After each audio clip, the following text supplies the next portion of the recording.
Hey everyone, and welcome to today's Explainer. We've got a seriously fascinating journey lined up for you. Today we are going to unroll the incredibly vibrant and, let's be honest, pretty complex tapestry of medieval Indian history.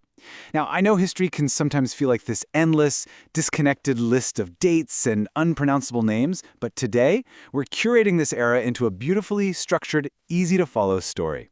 We're talking about sudden, dramatic rises to power, monumental architecture that literally still takes our breath away, and the brilliant minds that shaped the culture of the subcontinent. So settle in, get comfortable, and let's unravel the tapestry of medieval India, rulers, ruins, and rhymes. Okay, let's dive into this. To make sense of such a massive block of time, we've broken today's explainer down into three core themes. First up, dynasties, rulers, and crises. Second, the marvels of medieval architecture. And finally, culture, poetry, and scholars. All right, ticking things off with Section 1, Dynasties, Rulers, and Crises. To really get a grip on medieval India, you have to understand that this entire era was defined by incredibly sudden shifts in power. Huge empires didn't just pop up out of nowhere, right? They evolved out of fiercely contested regional identities. Take the ancient region of Bukti. If you were looking for that on a map today, you'd be pointing right at modern-day Bundelkhand. This specific area was fiercely held by the Chandela kings. We're talking notable rulers here like Danga, Ganda, and Parmal. And their legacy wasn't just political muscle. They governed from their original capital at Khajuraho, which, as you probably know, set the stage for some of the most famous temple architecture in the world. But here's the thing. While regional powers were laying down roots, the broader political landscape, it could turn on a dime. For example, look at the timeline of Kitab-ud-Din Aibak. His time in power was just wildly compressed. He takes the reins in 1206. By 1208, he's consolidating his rule, setting up his dynasty, doing the work, and then 1210.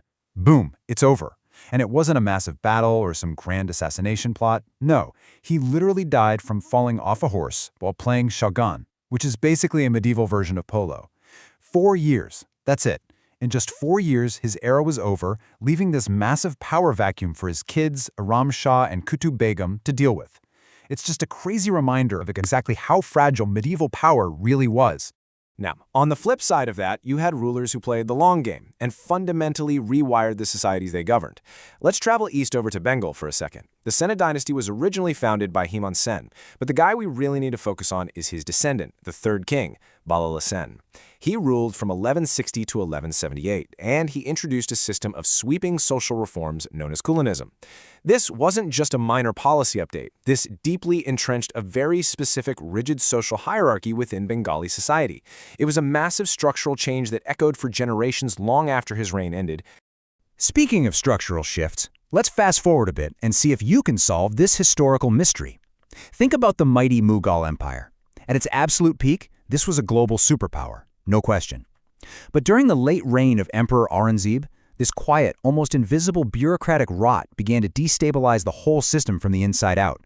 Do you know what this systemic crisis was called? It was the Jagirdari crisis. So the crucial point here is how the empire actually functioned. The Mughals kept things running by granting lands, called jagirs, to nobles in exchange for their military support and service. Simple enough, right? But under Aurangzeb, this incredibly toxic competition broke out over who got the most fertile jagirs. And to make it worse, these jagirdars faced constant, insecure, short-term transfers. You'd get a piece of land, but you knew you might lose it next month. So without any long-term security, these nobles just extracted as much wealth from the land as humanly possible as fast as possible. Actually, it was worse than that. They alienated the peasantry and completely hollowed out the foundation of the empire. Absolute administrative disaster. All right, moving right along to Section 2, Marvels of Medieval Architecture. Let's pivot beautifully away from those tense political crises and look at the wondrous, enduring things these empires left behind. Because rulers back then wanted to project their power and their devotion into eternity, and the best way to do that was in stone. So, let's start with a bit of geographic trivia. Picture this. A sprawling, dramatic landscape down in modern-day Karnataka, filled with the magnificent ruined monuments of a kingdom established way back in 1336 by Harihara I and his brother Bukharaya I. Any guesses on the name of this iconic ruined city? Of course, it's Hampi, the legendary capital of the Grand Vijayanagara or Karnataka Empire. And this empire was definitely not a flash in the pan. It was ruled by 4 successive dynasties, stretching all the way from 1336 to 1672. You had the Sangama dynasty first, then the Sulava coming in around 1485, the Tulava in 1491, and finally the Aravidu dynasty. And the stuff these dynasties built, it is absolutely staggering. And what's brilliant is how clearly we can see the sheer geographic footprint of the Vijayanagara rulers today. They obviously built the iconic Vithalswamy and Hazara Ramaswamy temples right there in their capital at Hampi.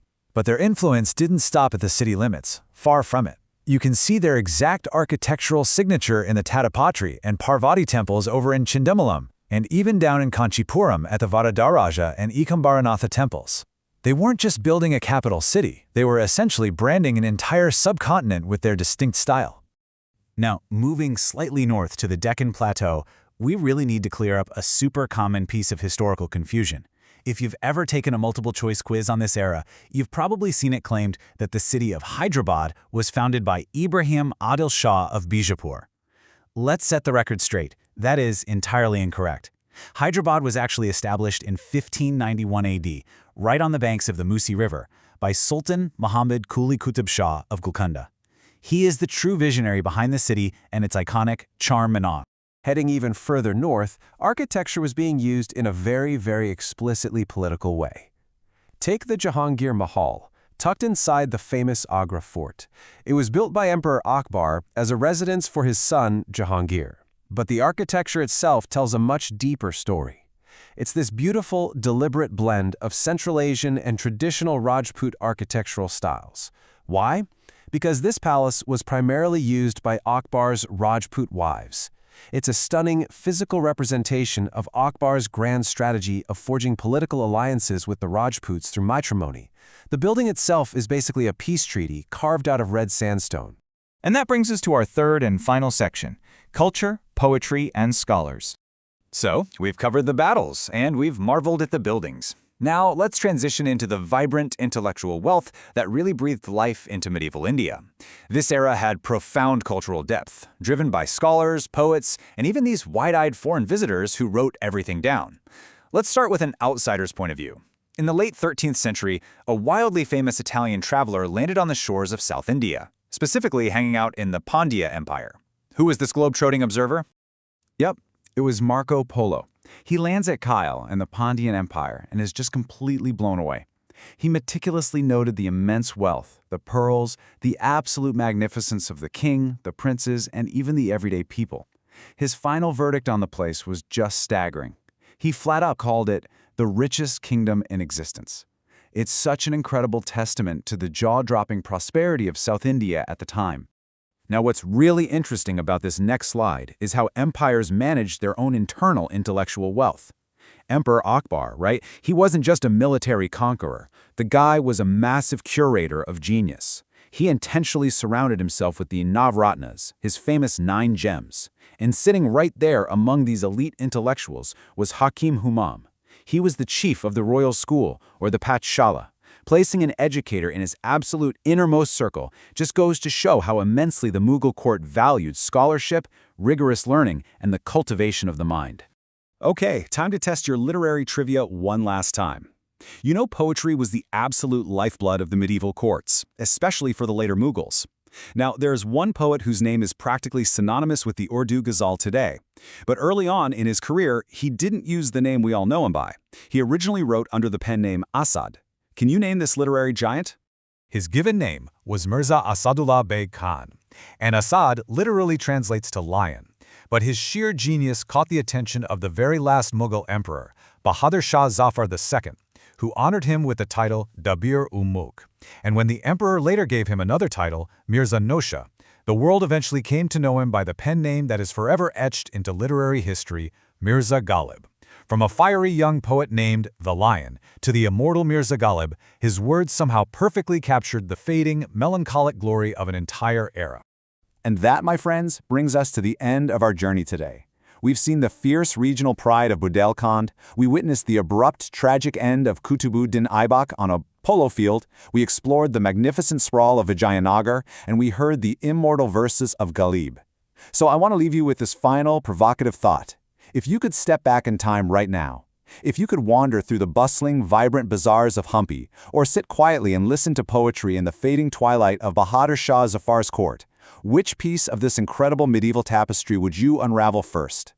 Think about it, keep exploring, and keep learning. Thank you so much for joining me for this explainer, and I'll catch you next time.